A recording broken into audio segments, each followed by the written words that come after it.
മലയാളി പ്രേക്ഷകർക്ക് ഒരിക്കലും മറക്കാനാവാത്ത നായികമാരിൽ ഒരാളാണ് സംയുക്ത വർമ്മ. വീണ്ടും ചില വീട്ടുകാര്യങ്ങൾ എന്ന സിനിമയിലൂടെ മഞ്ജു വാര്യർക്ക് പകരക്കാരിയായി എത്തിയ നടി.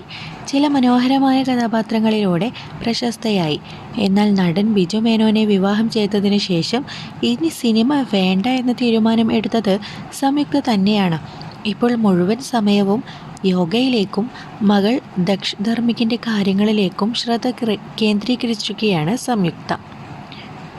അപൂർവമായി മാത്രം ക്യാമറയ്ക്ക് മുന്നിലേക്ക് ഇപ്പോൾ എത്താറുള്ള താരം കുറച്ചു കാലം മുമ്പ് ഒരു അഭിമുഖത്തിൽ തൻ്റെ ഏറ്റവും വലിയ പ്രശ്നം മുൻകോപമായിരുന്നു എന്ന് വെളിപ്പെടുത്തിയിരുന്നു.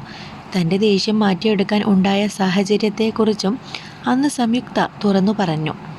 മുൻപൊരിക്കൽ ബിഹൈൻഡ് വുഡ്സ് ഗോൾഡിന് നൽകിയ അഭിമുഖത്തിൽ സംയുക്ത വർമ്മ തൻ്റെ ദേഷ്യം നിയന്ത്രിക്കാനുണ്ടായ സാഹചര്യത്തെക്കുറിച്ച് വിശദീകരിച്ചിരുന്നു.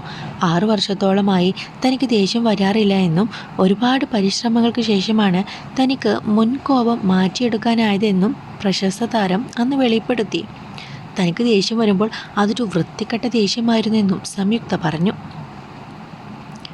ഒരിക്കൽ വിദേശത്ത് ബിജുവേട്ടനും മോനുമൊപ്പം യാത്ര ചെയ്തപ്പോഴാണ് അവസാനമായി ദേഷ്യം വന്നത്. അന്ന് ദക്ഷ വളരെ കുഞ്ഞാണ്. എനിക്ക് ഒട്ടും പരിചയമില്ലാത്ത സ്ഥലമായിരുന്നു. ബിജുവേട്ടൻ പുറത്തുനിന്ന് ഉച്ചഭക്ഷണം കഴിക്കാമെന്ന് പറഞ്ഞിട്ട് രാവിലെ പുറത്തേക്ക് പോയി. ഉടനെ വരാമെന്ന് പറഞ്ഞാണ് പോയത്. ഉച്ചയായപ്പോൾ ഞാൻ പുറത്തു പോകാൻ വേണ്ടി റെഡിയായിരുന്നു.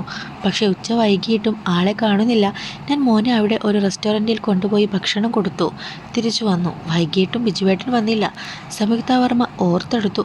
അവസാനം രാത്രി ഏറെ വൈകിയിട്ടും ആളെ കാണുന്നില്ല. ഞാൻ മോനെ ഭക്ഷണം കൊടുത്തു ഉറക്കി. അറിയാത്ത സ്ഥലമായതുകൊണ്ട് ആകെ ടെൻഷനായി.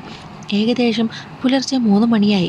ഒരു കോഫി കുടിക്കാമെന്ന് കരുതി താഴേക്ക് പോയപ്പോഴുണ്ട് വളരെ ചിരിച്ച് സന്തോഷത്തോടെ ബിജുവേട്ടൻ കയറി വരുന്നു. എന്നിട്ട് എന്താ ഈ നേരത്ത് ഇവിടെ ഇരിക്കുന്നത് എന്നൊരു ചോദ്യവും.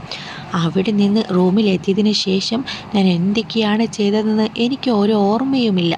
എന്തൊക്കെയോ എടുത്തെറിഞ്ഞു. അപ്പോൾ മോൻ ഉണർന്നു. എന്നിട്ട് ബിജുവേട്ടനോട് അച്ഛാ, അമ്മ നമ്മളെ കൊല്ലുമോ എന്നൊരു ചോദ്യം. സംയുക്ത ഒരു ചിരിയോടെ വിവരിച്ചു. ഞാൻ ആകെ ദേഷ്യത്തിൽ നിൽക്കുന്നത് കണ്ട് മോൻ പേടിച്ചു. അതിനിടെ ഇല്ലടാ, കൊല്ലുമെന്ന് തോന്നുന്നില്ല എന്നായിരുന്നു ബിജുവേട്ടൻ്റെ മറുപടി. അത് ശരിക്കും എന്നെ ചിരിപ്പിച്ചു. കരയണോ ചിരിക്കണോ എന്ന് അറിയാൻ വയ്യാതിരുന്നു.